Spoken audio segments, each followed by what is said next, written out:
IDBIच्या junior assistant मॅनेजरची जी recruitment होती त्या संदर्भात मी तुम्हाला अगोदरच अपडेट दिलं होतं की या महिन्यामध्ये ही ॲडव्हर्टिजमेंट येऊ शकते।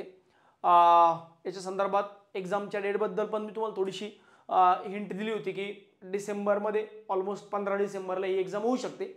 ॲडव्हर्टिजमेंट तुम्ही बघितली असेल। ॲक्च्युली आज महाराष्ट्रामध्ये संपूर्ण महाराष्ट्रामध्ये विधानसभेचे इलेक्शन्स होते। माझं मतदान बाहेर गावी होतं, त्यामुळे मतदान करून वापस यायला थोडासा वेळ झाला। तसं मी सकाळी सांगितलंच होतं की लवकरात लवकर मी व्हिडिओ संध्याकाळपर्यंत तुम्हाला टाकेल आणि तो व्हिडिओ बघितल्यानंतर मग तुम्ही व्यवस्थित पद्धतीने, कारण यावेळेस ना बरेच गोष्टी बदलल्या। IDBIच्या असिस्टंट ज्युनियर असिस्टंट मॅनेजरचा एज लिमिटचा क्रायटेरिया आहे बऱ्यापैकी तो बदलला। सिलेक्शन प्रोसेसमध्ये तर असंच काही बदल झाला नाही, पण 2 वेगवेगळ्या रिक्रुटमेंट आहेत। त्यानंतर ॲप्लिकेशन करताना वेगवेगळे झोन्स आले, डिव्हिजन झोन म्हणू आपण त्याला। तर त्यामुळं या ॲडव्हर्टिजमेंटमध्ये बऱ्यापैकी नवीन गोष्टी आहेत, त्यामुळे व्हिडिओ शेवटपर्यंत आणि व्यवस्थित बघा।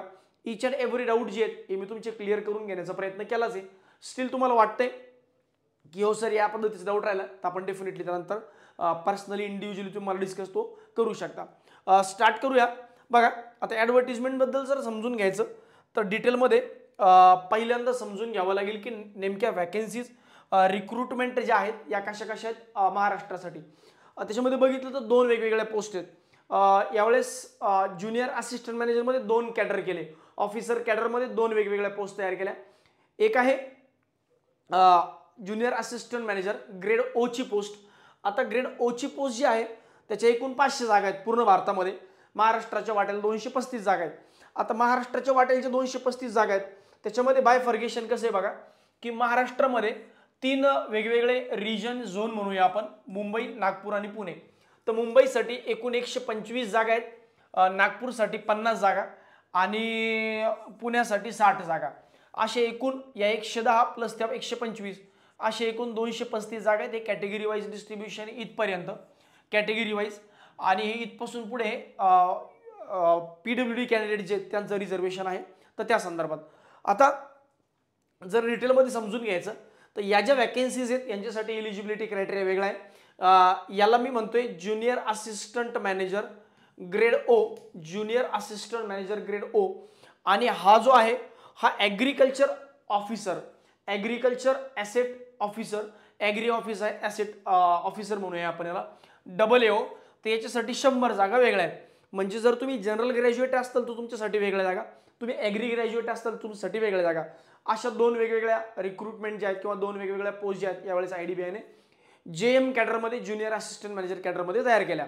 आता याच्याबद्दल पोस्टबद्दल समजून घेतलं। आता हा महत्त्वाचा मुद्दा आहे की सर आम्ही नेमकं कुठून अप्लाय करावं, तर या संदर्भात सगळ्यात शेवटची कॉमन डाऊटची जी स्लाइड आहे तर त्यावेळेस मी ते डिस्कस करून घेईल की कुणी कुणी कुठून कुठून अप्लाय केलं पाहिजे। आता पुढचा मुद्दा आहे तो एलिजिबिलिटी क्रायटेरिया काय काय, पहिल्या पोस्टसाठी एलिजिबिलिटी क्रायटेरिया काय काय आणि दुसऱ्या पोस्टसाठी एलिजिबिलिटी क्रायटेरिया काय काय। पहिली जी पोस्ट आहे जिला आपण ग्रेड O म्हणूया जनरलिस्ट कॅटेगरीची, आणि दुसरी पोस्ट जी आहे ही ॲग्री ॲसेट ऑफिसरची स्पेशलिस्ट कॅटेगरीमध्ये, ही जनरलिस्ट कॅटेगरीमध्ये, ही स्पेशलिस्ट कॅटेगरीमध्ये। आता दोघांसाठी एज लिमिट जी आहे ही 20 वर्षापासून 25 वर्षांपर्यंत।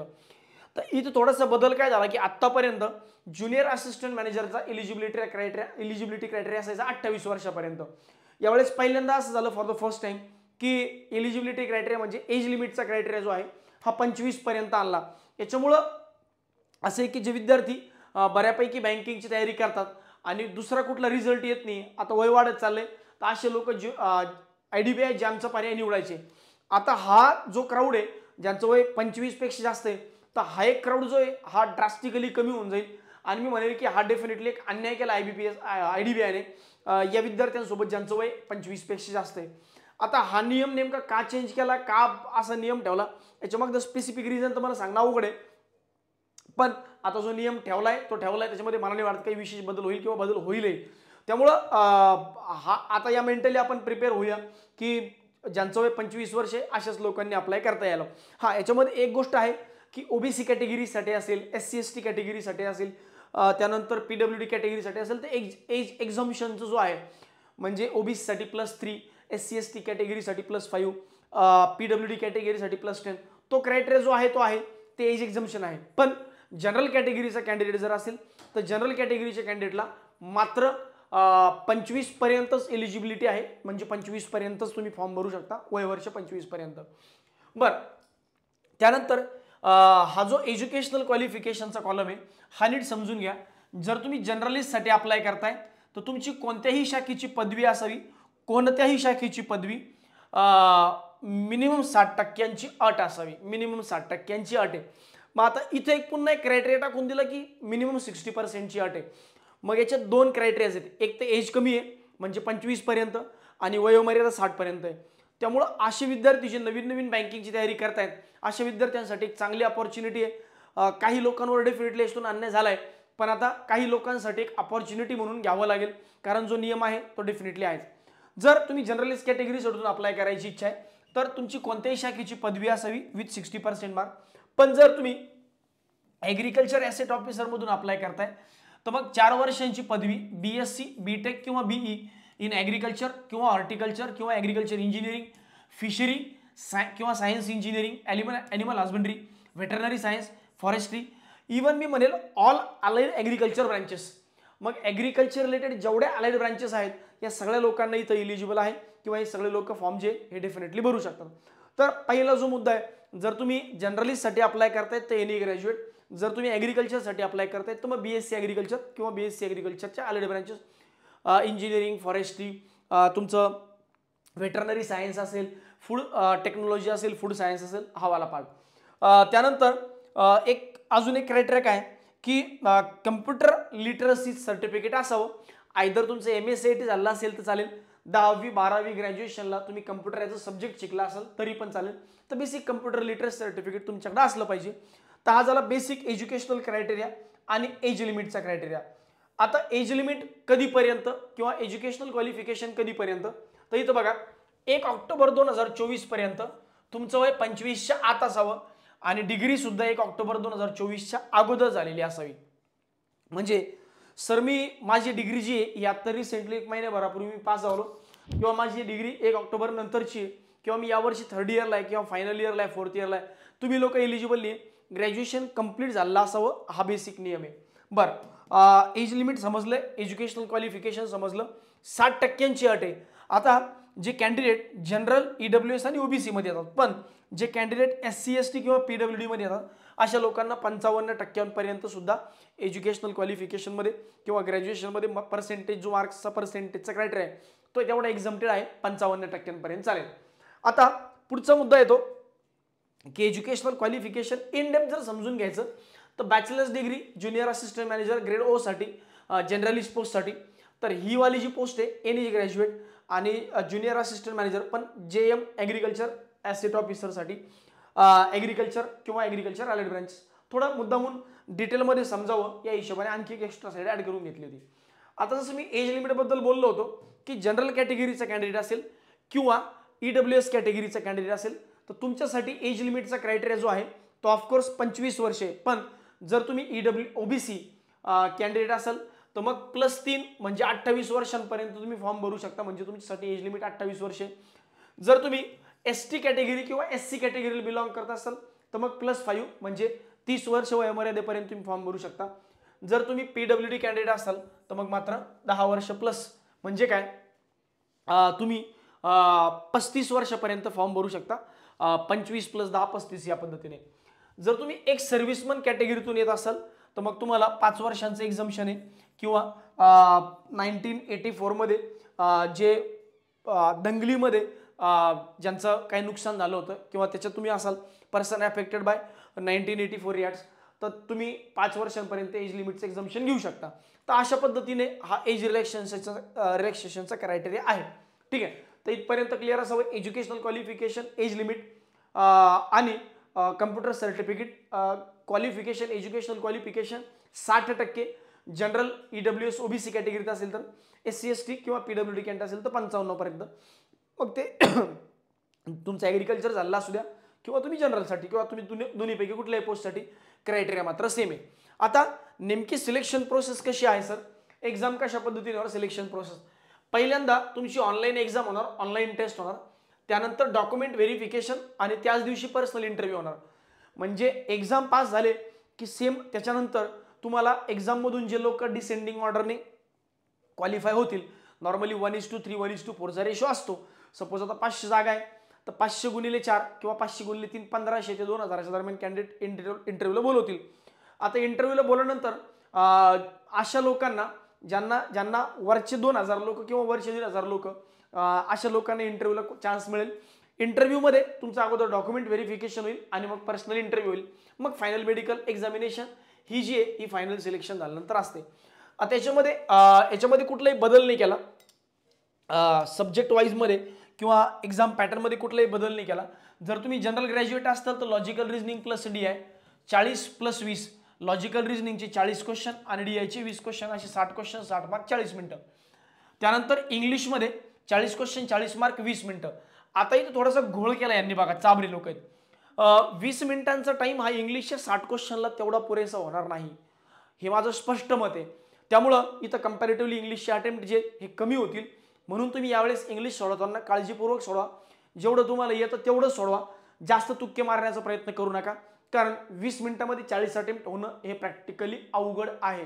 इतर एक्झाममध्ये जसं IBPSच्या एक्झाम असेल प्री लेवलच्या पण तर 30 क्वेश्चन आणि 20 मिनिटं असतात.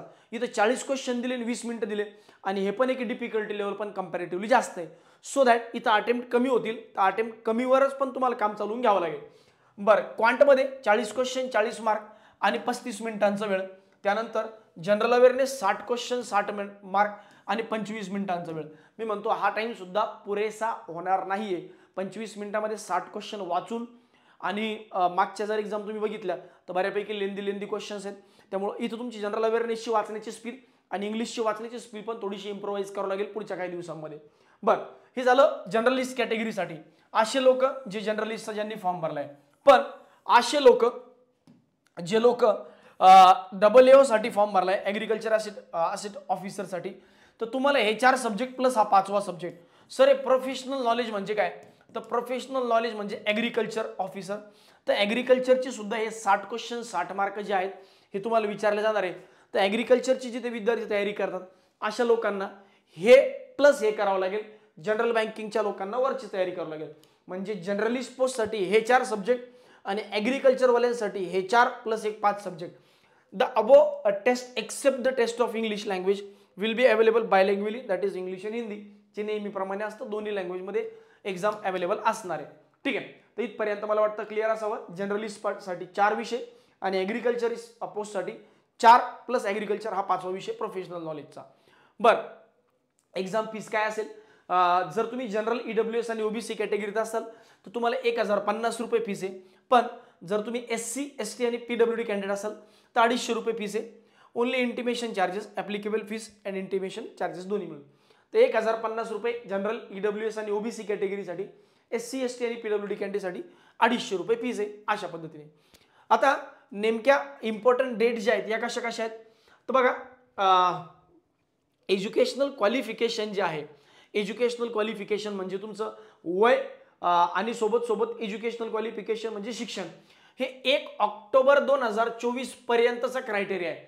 जसं मी यापूर्वी सांगितलं की 25 वर्ष 1 ऑक्टोबर पर्यंत झालेलं नसावं. 25 वर्ष जर झालं त्याच्या अगोदर तर मग तुम्ही एलिजिबल नाही आहेत. हा, त्याच्यानंतर त्याच्या अगोदर तुम्ही 25 वर्षांचे कंप्लीट असू नयेत. त्यानंतर झालं तर चालेल, काही प्रॉब्लेम नाही. सपोज तुमचं एज जो डेट ऑफ बर्थ जी आहे, डेट ऑफ बर्थ तुम्ही जेव्हा फॉर्म भरताना पुट करता ते तुमचं एज विचारतील की ते तर ऑटोमॅटिकली घेतं. 25 वर्ष 2 महिने, 25 वर्ष 3 दिवस चालणार नाही. 24 वर्ष 364 दिवस पण चालेल अशा पद्धतीने. बरं, लास्ट डेट ॲडव्हर्टिजमेंट, आज ॲडव्हर्टिजमेंट आली 20 तारखेला. त्यानंतर फॉर्म कधीपर्यंत भरायचा आहे तर कट टू कट 10 दिवसांचा. उद्यापासून ॲप्लिकेशन फॉर्म चालू होतील आणि कट टू कट 10 दिवसांचा ॲप्लिकेशन फॉर्मचा तुमचा क्रायटेरिया आहे. म्हणजे 30 नोव्हेंबरपर्यंत फॉर्म भरायचे. आणि टेंटेटिव्हली मी असं म्हणतो, टेंटेटिव्हली अरे एक कुछ भी लोग ओपन कर देते भैया.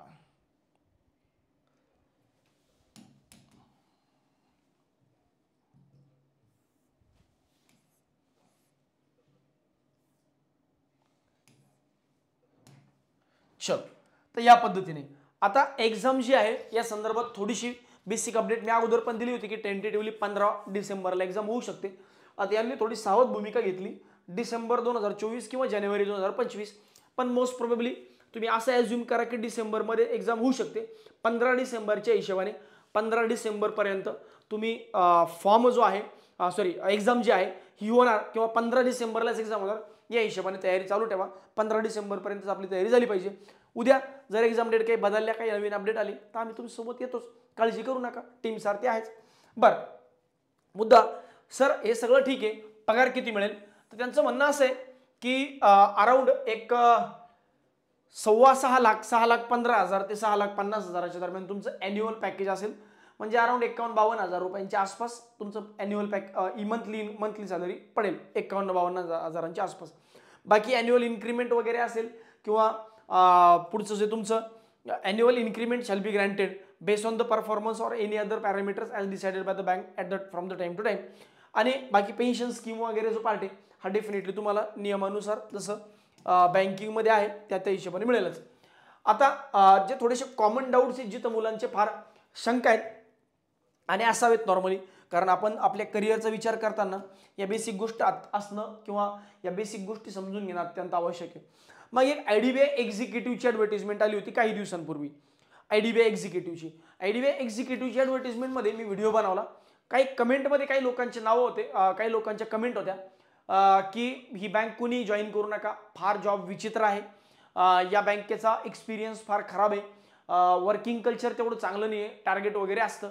बघा, हे त्याच मुलांचं म्हणणं नाही आहे. आपले सारखीचे काही जुने विद्यार्थी आहेत जे ऑलरेडी IDBI मध्ये वर्किंग आहे, तर अशा लोकांचं पण म्हणणं आहे की हो, IDBI मध्ये थोडंसं वर्किंग कल्चर दिवसेंदिवस खराब होत चाललं.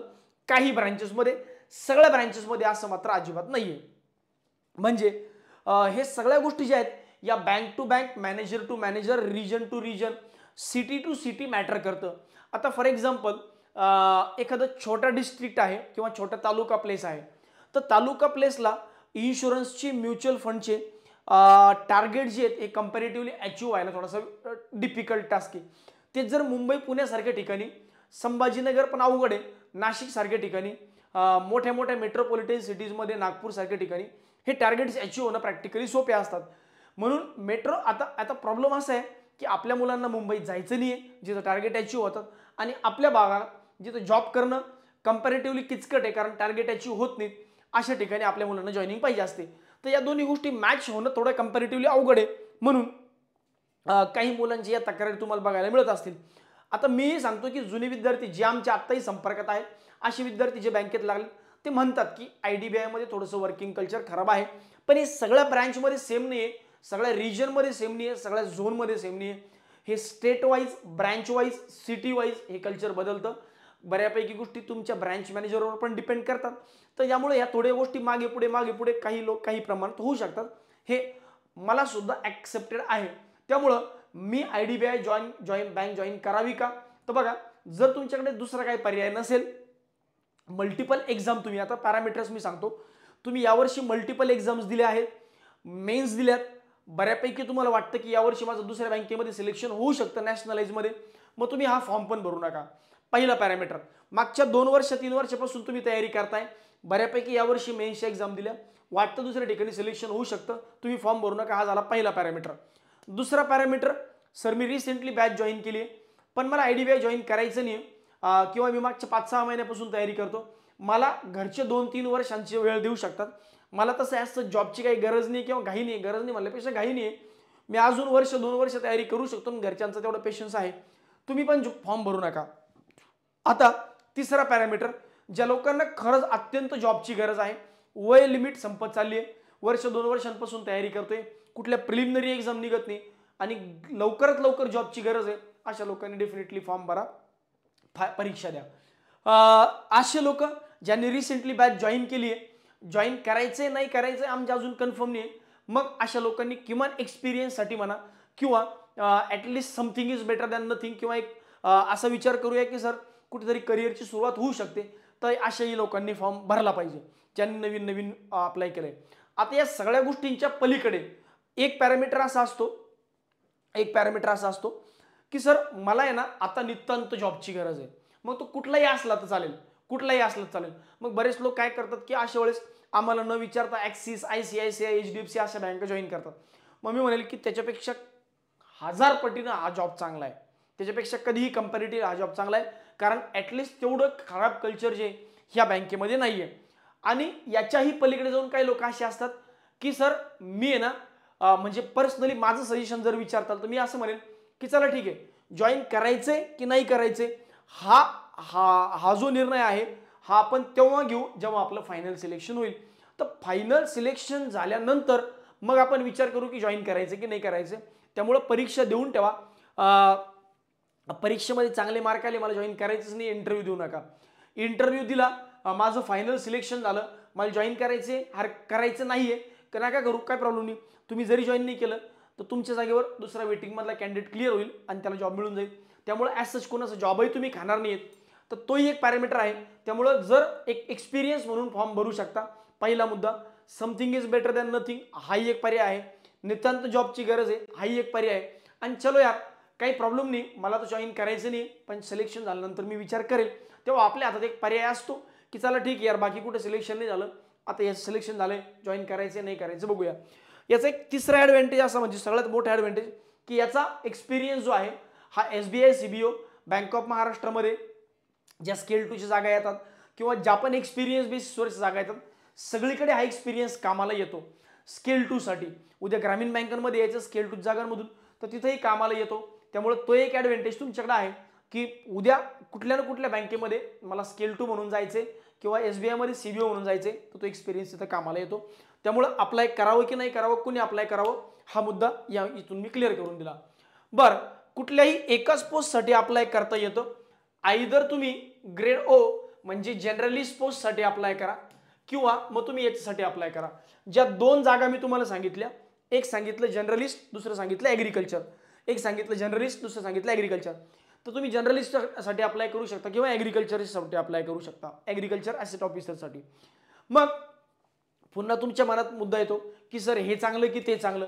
आता पुन्हा मी तुम्हाला तेच सांगेल की जर तुमचा जनरल बँकिंगचा अभ्यास चांगला असेल तर तुम्ही जर्नलिस्टमधून फॉर्म भरा, कारण जागा जास्त आहे आणि त्या ज्या जागा आहेत या 235 या फक्त महाराष्ट्रासाठी आहे. ॲग्रिकल्चरच्या जागा 100 जागा या पॅन इंडियासाठी, पूर्ण भारतासाठी त्या 100 जागा आहेत. या 500 जागांपैकी 235 जागा म्हणजे ऑलमोस्ट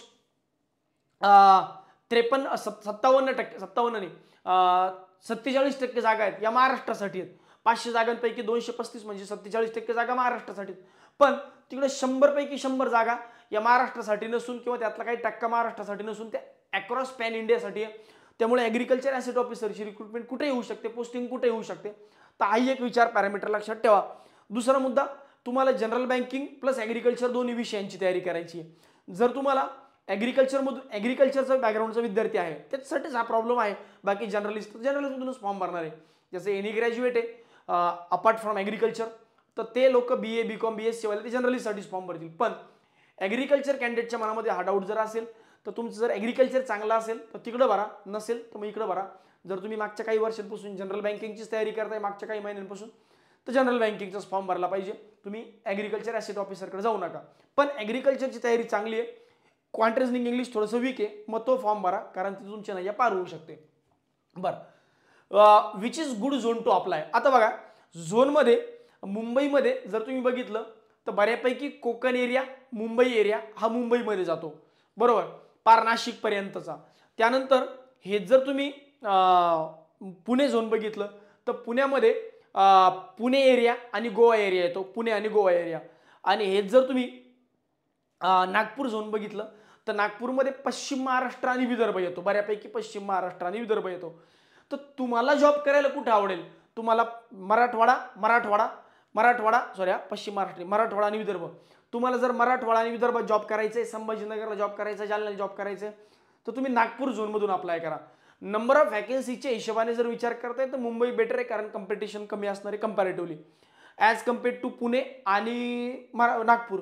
मुंबईमध्ये कंपॅरेटिव्हली कॉम्पिटिशन कमी असेल, पण मुंबईमध्ये जॉब करणं हे पण तेवढं सोपी गोष्ट नाही आहे इकडच्या मुलांसाठी. मग तुम्ही राहण्याच्या हिशोबाने जर विचार करताय, तुम्हाला जॉबच पाहिजे, तर मग तुम्ही मुंबईतून जाऊ शकता. तुम्ही जर असा विचार करताय की नाही सर जॉब तेवढा मॅटर नाही करत, भविष्यात पोस्टिंग कुठे भेटेल ते मॅटर करतं, मला माझ्या आसपास पोस्टिंग पाहिजे, तर मराठवाडा आणि विदर्भातल्या विद्यार्थ्यांनी नागपूरमधून अप्लाय करा. उत्तर महाराष्ट्र आणि मुंबईवाल्या विद्यार्थ्यांनी मुंबईतून अप्लाय करा. पश्चिम महाराष्ट्रातल्या विद्यार्थ्यांनी मात्र पुण्यामधून अप्लाय करा, दॅट इज बेटर. बाकी लँग्वेजचा जो कन्सर्न आहे मराठी, तर मराठी आपल्या सगळ्यांनाच ऑलमोस्ट येते. डोमिसाईल जे आहे तर महाराष्ट्राचं डोमिसाईल सगळ्यांकडे आहेच, त्यामुळं तो एक मुद्दा नाहीच आहे. अबाउट पर्सेंटेज क्रायटेरिया, आता इथं काय होतं, मला आज एक दुपारी फोन आला संध्याकाळी, सर मला 59.78 59.78% आहे, मी अप्लाय करू शकते का? मी म्हणलं नाही, तुम्ही अप्लाय करू शकत नाही. त्यामुळं ती एक काळजी घ्या की पर्सेंटेज जर 60 असेल तर 60च लागतील, 55 पाहिजे असेल तर 55च लागतील, 54.99 सुद्धा चालणार नाही. 54.99 will not be treated as 55 and 59.99 will not be treated as 60 असं नोटिफिकेशनमध्ये क्लिअर कट दिलंय. बरं, अबाउट डोमिसाईल या संदर्भात पण मला एक मेसेज आला होता व्हॉट्सअपला की सर डोमिसाईल लागतं का? तर डोमिसाईल आत्ता नाही लागत, त्यांनी सांगितलं at the time of interview लागेल, फॉर्म भरताना नाही लागणार, at the time of interview लागेल. आणि at the time of interviews तुम्हाला लोकल लँग्वेज पण आली पाहिजे त्या स्टेटची, ही कंपल्सरी आहे. त्यामुळं तुम्ही ज्या झोनमधून ज्या स्टेटमधून अप्लाय करताय त्या स्टेटची लँग्वेज येणं, त्या झोनची लँग्वेज येणं, जसं महाराष्ट्रासाठी मराठी आहे, मुंबईसाठी मुंबईसाठी असेल, त्यानंतर नागपूरसाठी असेल, त्यानंतर पुण्यासाठी असेल, तिन्हीसाठी मराठी लँग्वेज तुम्हाला येणं कंपल्सरी आहे. तर 10वीच्या मध्ये आपण कुठं ना कुठं लोकल लँग्वेज शिकलेलोच आहे, आणि ज्या स्टेटमधून तुम्ही अप्लाय करताय तिथलं डोमिसाईल असेल तर ते मराठी लँग्वेज कन्सिडर करूनच घेणार, तो मुद्दा आहे. During PI candidate will have two option to answer the question in Hindi और इंग्लिश. आता हा एक चांगला मुद्दा जो आहे हा यांनी चांगला आणलाय की दरवेळेस काय होतं की मुलं इंटरव्ह्यूला घाबरतात. इंटरव्ह्यूला का घाबरतात? कारण की सर इंग्लिशमध्ये इंटरव्ह्यू होईल का? पण यांनी यावेळेस SBI PO सारखं केलं. SBI PO मध्ये पण हा क्रायटेरिया असतो की जर तुम्हाला इंग्लिशमध्ये इंटरव्ह्यू देणं कम्फर्टेबल नसताल तर तुम्ही तुमची लँग्वेज सिलेक्ट करू शकता. इंटरव्ह्यू चालू होण्याच्या अगोदर तुम्ही सांगा की तुम्हाला इंग्लिशमध्ये इंटरव्ह्यू द्यायचा की हिंदीमध्ये द्यायचा, तर दोन्हीपैकी कुठली एक लँग्वेज तुम्ही सिलेक्ट करू शकता. तर इंटरव्ह्यूमध्ये ज्यांना इंग्लिश बोलायची भीती वाटते त्यांच्यासाठी एक रिलीफ मी असं म्हणेल की हा एक आहे. त्यामुळं इंग्लिश इंटरव्ह्यूला अजिबात घाबरू नका. इंग्लिशमुळं किंवा इंटरव्ह्यूमुळं तुम्ही मागे राहून जाताल असा आता मुद्दा राहिला नाही, तुम्ही हिंदीतून पण आन्सर करू शकता. एक्झाम आणि इंटरव्ह्यूचं वेटेज कसं असेल? एक्झामचे मार्क 75% आणि इंटरव्ह्यूचे मार्क 25% असं वेटेज असणार आहे. त्यामुळे इंटरव्ह्यू पण मॅटर करेल. तर जे 200 मार्कांची एक्झाम आहे तिला 75% आणि 100 मार्कांची इंटरव्ह्यूला 25% असं 3:1च्या रेशोमध्ये तो इंटरव्ह्यू तुमचा आणि एक्झाम होईल. फायनल सिलेक्शन त्याच्या हिशोबाने. एक ॲप्लिकेशन फॉर्मचा बरेचदा मुद्दा असतो की मुलं ॲप्लिकेशन फॉर्म डाउनलोड करून ठेवत नाहीत किंवा ठेवलं तरी सेव्ह करून ठेवत नाहीत. ते ॲप्लिकेशन फॉर्म डाउनलोड करून ठेवा, तुमच्या ईमेल आय डीवरून मित्राला पाठवून ठेवा. मोबाईलमध्ये फक्त सेव्ह करून ठेवू नका, मित्राला ईमेल आय डीवर पाठवून ठेवा, सो दॅट भविष्यात मोबाईल करप्ट झाला, काय प्रॉब्लेम आले तर तो कन्सर्न येणार नाही. मित्राला पाठवून ठेवला असेल तर त्यानं तो ईमेल आपल्याला वापस केला की आपल्याला ॲप्लिकेशन फॉर्म भेटून जाईल. कारण जेव्हा फायनल सिलेक्शन तुमचं होतं तेव्हा प्रत्येक वेळेस ॲप्लिकेशन फॉर्म तुम्हाला लागतोच. तर अशा पद्धतीने ही IDBIची जाहिरात होती. मुद्दामून थोडासा वेळ घेतला, पण जाहिरात जी आहे ही थोडीशी डिटेल बनवायची होती, व्यवस्थित पद्धतीने बारीक बारीक मुद्दे असतात. हा एक मुद्दा जो होता हा पण एक इम्पॉर्टंट मुद्दा होता. 2 वेगवेगळ्या पोस्टचा सिलेक्शन प्रोसेसचाही मुद्दा थोडासा इम्पॉर्टंट होता. झोनचा मुद्दा एक इम्पॉर्टंट होता. तर या सगळ्या गोष्टींची क्लिअरिटी जी आहे होपफुली या व्हिडिओमधून तुम्हाला आली असेल. त्यामुळे माहिती आवडली तर लाईक आणि शेअर सबस्क्राईब करायला विसरू नका. धन्यवाद. भेटूया पुढच्या व्हिडिओमध्ये आणि डेफिनेटली अप्लाय करून ठेवा. Thank you very much.